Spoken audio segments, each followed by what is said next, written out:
First আমার চলে আসছে শাবানা ম্যাডাম। তার সব দিক দিয়েই সুন্দর, মানে মা হিসেবেও সে সুন্দর, আবার সে যখন নায়িকা হয়ে কাজ করছে সেটাও সুন্দর, মানে শ্রদ্ধার মতো সুন্দর। তো আপনি অন্য একটা প্রেমিকার মতো সুন্দরী, প্রেমিকার মতো সুন্দর পরিমণি। ডাক্তার বলে যে আমি কি কাউকে দাওয়াত করে এনেছি আমার কাছে, আপনার প্রয়োজনে আসছেন, তা আপনি কেন আমার কাছে আসেন? তো ডাক্তার কাছে যদি যেতে হয় তাহলে আপনি ঘুমান, আর যদি ডাক্তার কাছে যেতে না হয় তাহলে আপনি রান করেন, হাঁটেন, প্রচুর হাঁটার কোনো বিকল্প নেই, হাঁটার কোনো বিকল্প নেই। আর খাদ্য অভ্যাসটা পরিবর্তন করতেই হবে। এক ঘরানার ভাইয়া গ্রুপের একটা ঘরানা, যে রুবেল ভাই, পারভেজ ভাই, এই ঘরানার তারা কথা বলে মানে ঠোঁট নাড়ায়, আর কোনো অ্যাক্টিভিটিস থাকে না, মানে এটা পরিচালক এদের মুখের কথা। সে জায়গা থেকে মানে পরিবর্তনটা আমি এনেছিলাম, যে উচ্চ স্বরে কথা বলা, জোরে জোরে কথা বলা, যেটা মান্না ভাই করতেন, হাত পা নাড়িয়ে কথা বলা, ওই জিনিসটাকে আমি চেঞ্জ করেছি, ওইটাকে আমি লপ্ত করেছি। এবং অ্যাক্টিংয়ের ওইটাকে ফোকাস করাতেই আমাকে একক হিসাবে নেওয়ার।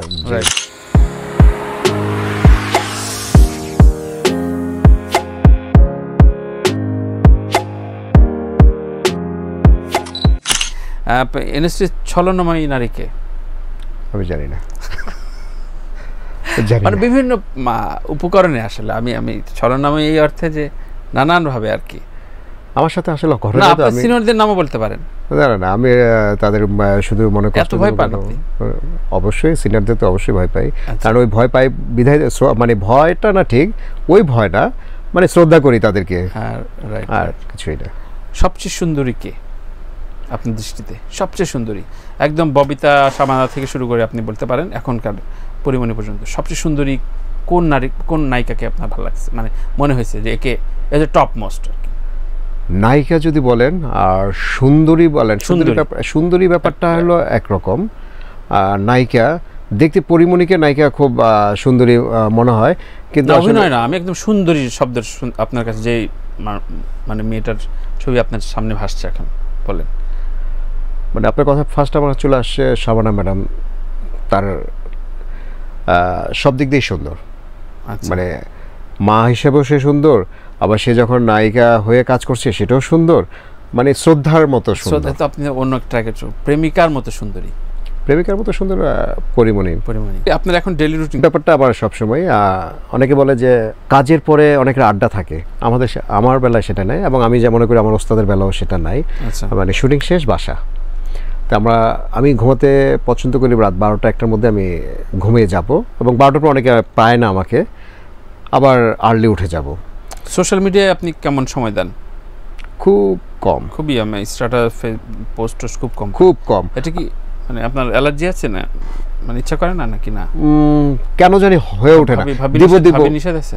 না না, কিছুই নাই, বরঞ্চ তার সাথে আমার এই ব্যাপার নিয়ে অনেক তর্ক হয়, যে সে কোনো পোস্ট করলে ওটা লাইকও দিই না আমি, এরকম হয়ে যায় এরকম। আচ্ছা, আপনি সবচেয়ে পছন্দের জায়গা কোনটা বাংলাদেশে এবং বাংলাদেশের বাইরে? বাংলাদেশে আমার পছন্দের জায়গা বান্দরবান। বান্দরবান। আচ্ছা, একটা লজিক কারণ বলতে পারেন কেন? ওই জায়গাটা গেলে মানে মনটা ভরে যায়, এবং মনে হয় অনেকদিন আমি থাকবো এখানে, বা গাছের চূড়া একটা বাসা আছে ওইখানে থাকবো, মানে এরকম ফিল হয়। আর দেশের বাইরে কোনো? মালয়েশিয়া। কোনো স্পেসিফিক জায়গা? মালয়েশিয়া কুয়ালালামপুর জায়গাটা আমার খুব ভালো লাগে। আপনি কি মানুষ চিনতে ভুল করেছেন জীবনে? মানে অনেক অনেক অনেক। তাহলে আপনি ইমোশনাল না প্র্যাকটিক্যাল? তাহলে ইমোশনাল। একটা তারিখ বলেন জীবনের, যে তারিখটা আপনি কখনো ভুলবেন না, এবং কারণ বলেন। যে তারিখে আমি হিরো হয়েছি। বলেন তো তারিখটা। আপনার 95 ডিসেম্বর, তারিখটা করতে পারবো না, ডিসেম্বর, মাসটা ডিসেম্বর ছিল না? ডিসেম্বর ছিল। মানে আপনি ফার্স্ট ডিসেম্বর ক্যামেরার সামনে দাঁড়াই, ডিসেম্বর সম্ভবত 1 কি 2 তারিখ এরকম হবে। পুরো মাসটাই ছিলাম আমি কক্সবাজার। ক্যামেরার সামনে দাঁড়ানোর ঠিক আগ মুহূর্তে কি করছিলেন আপনি? আয়নার সামনে অনেকক্ষণ দেখছিলেন নিজেরে? না না, আমার গোফ উঠছিল না, সে গোফ আমাকে দিয়ে ওই পেন্সিল দিয়ে শুধু করছিল যে মানে কম বয়স লাগছে, যেহেতু রুবেল ভাইয়ের সাথে আর একজন হিরো, তার বয়সটা মানে একটু কাছাকাছি হতে হবে, এই জন্য আমাকে গোফ রাখার জন্য প্রথমত গোফ লাগিয়েছিল, কথা বলতে পারি না, গোফ লাগানোর পর একটু ফিক্সড হয়ে যায়, এই জন্য ওটাকে রেখে বললো যে তুমি শেভ করবা না, কতটুকু উঠেছে যাই উঠছে, কিন্তু এখন আর মনে হচ্ছে না গোফ, এই জন্য আমাকে কালি দিয়ে গোফ বানানো হয়। তারপরে এই চর্চাই ছিল আমার প্রায় শুটিংয়ের 3 দিন। কিন্তু আপনি আগের রাতে ঘুমাতে পারছিলেন? আসলে রাতে এক্সাইটমেন্টে আমাকে এমন জায়গায় রাখা হতো তখন যে মেকআপ রুম, সেই রুমে আমাকে রাখা হতো, এই কারণে সেখানে সব শিল্পীরা আসবে, সবার সাথে কথা বলবো, সবার সাথে ফ্রি হব, যে জন্য ওই জায়গাটা মেকআপ রুমটা ছিল হলো কম্বলচারী সবাই আসবে, তো সবচেয়ে রাত বেশি হতো ওই জায়গাটি, রাত 3টা 2টা পর্যন্ত জেগে থাকতাম, আবার ভোর 5টায় উঠতাম, কারণ সবাই এসে ভোর 5টার পরেই মেকআপ শুরু হয়ে যায়। ভাবির সবচেয়ে প্রিয় ছবি কোনটা আপনার অভিনীত? ভাবির একদমই অপছন্দ, ম্যাডাম ফুলিটাই প্রিয় তার। ম্যাডাম ফুলি।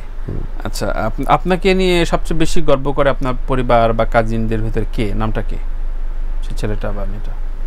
আমার বাবা খুব করতো, বাবা নেই কিন্তু বাবা খুব গর্ব করতো, আড়ালে বা বন্ধুদের সাথে বলতো, তার বন্ধুর সাথে আমি শুনেছি যে এটা আমি যখন হিরো হই নাই তার আগে, যে আমি যদি না থাকি কখনো, তা আমার পরিবারটাকে, মানে তার বন্ধু বলছিল যে তোমার তো ছেলে 3টা, যে তুমি না থাকলে তোমার ফ্যামিলিটাকে কে টেক কেয়ার করবে।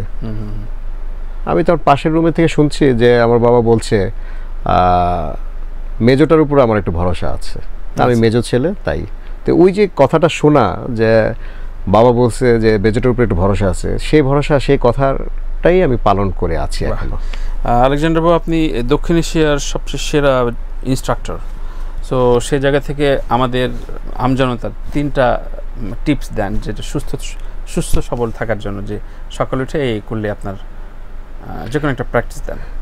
আসলে সকাল তো না, সকালটা হলো যে আমরা ঘুমের মধ্যে থাকি, ঘুমে থেকে ওঠার পরে আমাদের যে নার্ভসগুলো সবগুলো কিন্তু ক্লাবস হয়ে থাকে, আমরা যদি বিছানাতে বসেই 10টা মিনিট সময় নেই, কেমন 10টা মিনিট বিছানায় শুয়েই আমি জাস্ট পা 10 বার ওঠানামা করি, পাটাকে বুকে টেনে 10 পর্যন্ত গণি, দিনের যে কোনো সময়, মানে বেসিক্যালি ঘুমের সময়, আমরা যখন ঘুমে থেকে উঠি তখন তো আমরা অনেক সময় জেগে থেকে অনেক আধা ঘন্টা এপাশ ওপাশ করি, ঠিক ওইটা না করে আপনি 10টা মিনিট বিছানার মধ্যে শুয়ে আপনি করেন, এটা হলো একটা। দ্বিতীয় হলো যে আপনি যদি রান করতে পারেন সবচেয়ে বেটার, যেহেতু যদি কোনো স্পোর্টসের সাথে জড়িত না, তো সেক্ষেত্রে আপনাকে রান করতে হবে, হাঁটতে হবে। ওই যে ডাক্তার বলে যে আমি কি কাউকে দাওয়াত করে এনেছি আমার কাছে, আপনার প্রয়োজনে আসছেন, তা আপনি কেন আমার কাছে আসেন?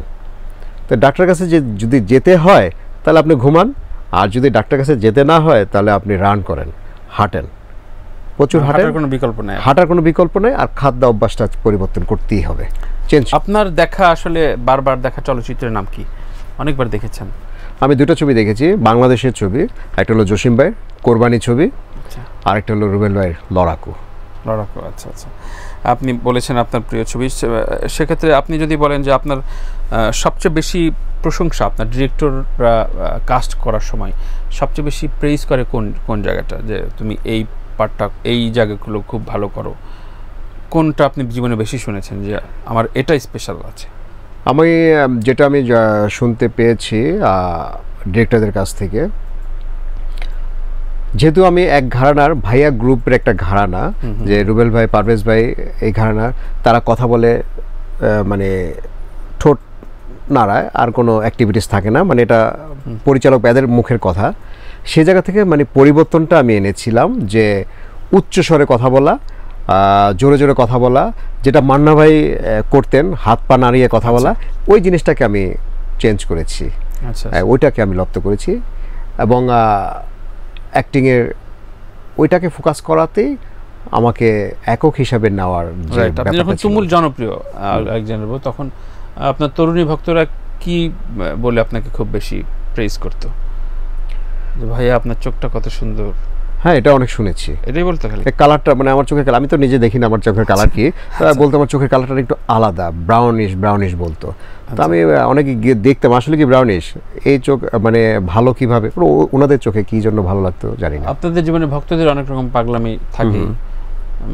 জায়েদ খানের জন্য পিলোতে নাম লিখে ঘুমায়। আপনার জীবনে ভক্তদের একটা দুটো পাগলামির গল্প শোনান, আপনার ঘুরে যাওয়া। অনেক, আমরা বলেন না, মানে এটা ভক্ত বলে আমি দেখেছি, শুটিং করেছি রাতে, তো দেখলাম যে পাশ দিয়ে একটা ছেলে ঘোরাফেরা করতেছে, পাঞ্জাবি টাইপের পরা। তা রাতে শুটিং শেষ চলে আসছি, সকালে ডাবিং, ঠিক ডাবিংয়ে ওখানে ঢুকবো, ওই ছেলেটাও এখানে বসা। পরে আমি ওই ছেলেটাকে ডাকলাম, যেহেতু রাতে দেখে গেছি আবার এখনও দেখলাম, তার মানে ছেলেটা কে, মানে আমার কিউরিওসিটি জাগলো ছেলেটা কে। তখন এসে পায়ে জড়ায় বসলো যে আমি ময়মনসিংহ থেকে আসছি স্যার আপনার সাথে কথা বলার জন্য। আমি বলতে রাতে বলো না কেন, রাতে ভয়ে কথা বলি না, আমি সারা রাত ওইখানেই ছিল। মানে দারোয়ানদের সাথে হয়তো কোথাও ঘুমাইছে, আর দারোয়ানদের হয়তো বলছে যে আমি তার সাথে কথা বলবো, তো তারা রেখে দিয়েছে, ঠিক আছে সকালে আসিস, কারণ আমার তো প্রতিদিনই কাজ ছিল। এরপরে জানতে পারলাম ও একটা ভরসা নিয়ে আসছে যে ও পড়াশোনা করবে, কিন্তু ওর পড়াশোনা খরচ চালাতে পারছিল না। আচ্ছা, তারপরে ও আমার কাছে এটা চাওয়ার জন্য আসছে। আমি কি এটা তো আর একদিনের ব্যাপার না, পড়াশোনা লং টাইমের ব্যাপার, তুমি কতটুকু পড়াশোনা করবা, কোথায় করবা, তুমি এক কাজ করো, যে স্কুলে যাও ওই স্কুলে হেডমাস্টারকে আমাকে ফোনটা ধরাই দিও। আলটিমেটলি এসে ও গেছে, হেডমাস্টারকে ধরাই দিচ্ছে। হেডমাস্টারকে বলছি ও যত পর্যন্ত পড়তে চায় ওর যে বাৎসরিক যে খরচটা ওটা আমি দেবো, এবং আমি ওকে দিয়েছি। এরপরে ও পাশ করার পরে ও মাদ্রাসায় ওইখানে কি হাফিজি নাকি পাশ করার পরে ওই মাদ্রাসায় ও টিচার হয়ে এখন জীবনযাপন করছে এবং আমাকে স্মরণ করে। চমৎকার চমৎকার চমৎকার। এগুলো আমরা মানে আসলে আপনারা বলছেন দেখে আমার ভালো লাগলো শুনে। আমি এফএম জাগো এফএমে আসতে পেরে নিজেকে খুব ধন্য মনে করছি, কারণ আপনার প্রোগ্রাম সবসময় দেখি এবং আপনাকে মিস করি। আপনার সাথে আসলে এখন ফেসবুকের হয়ে যাওয়াতে অনেকের সাথে দেখা হয় না, ওই ফেসবুকে জাস্ট হাই হ্যালো হয়। পুরনো কাউকে দেখলে মনে হয় যে সে আগের কথাগুলো স্মৃতিগুলো মনে আসে এবং পুরনো নিয়ে অনেক আলোচনা হয়।